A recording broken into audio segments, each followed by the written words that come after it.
প্রকৃতিতে বসন্তের আগমনের সাথে সাথে আমের মুকুলের মৌ মৌ ঘ্রাণে মুখরিত হয়ে উঠেছিল সাতক্ষীরা। গাছে গাছে আমের মুকুলের দোল খাওয়া দেখা না গেলেও অসময়ের বৃষ্টিতে হতাশ চাষিরা। একদিনের বৃষ্টিতেই ঝরে গেছে আমের মুকুল। এদিকে চাষিদের ক্ষতির হাত থেকে বাঁচাতে নানা পরামর্শ দিচ্ছে কৃষি বিভাগ। গেল বছর সাতক্ষীরার অধিকাংশ বাগানে আশানুরূপ আমের মুকুলের দেখা মেলেনি, তবে এবার দ্বিগুণ মুকুল আশায় হাসি ফুটেছিল চাষিদের মুখে। কিন্তু অসময়ের বৃষ্টিতে চাষিদের সেই হাসি পরিণত হয়েছে বিষাদে।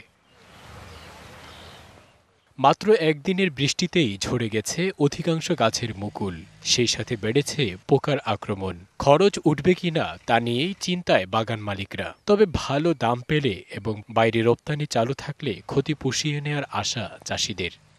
সানবিট সব দিবে সামাল। সানবিট ম্যাজিক প্রেস ডিশওয়াশিং এর মাথা ঘোরানো সলিউশন।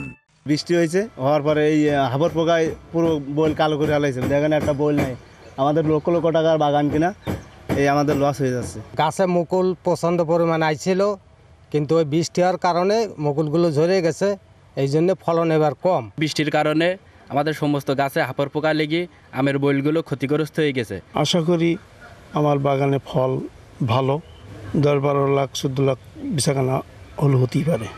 চাষিদের নানা পরামর্শ দেওয়ার কথা জানালেন কৃষি কর্মকর্তা।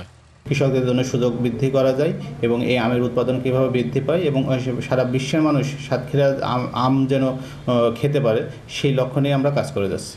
এবছর জেলায় আমের চাষ হয়েছে 4118 হেক্টর জমিতে। আম উৎপাদনের লক্ষ্যমাত্রা নির্ধারণ করেছে 50 থেকে 60 হাজার metric ton. DBC news desk.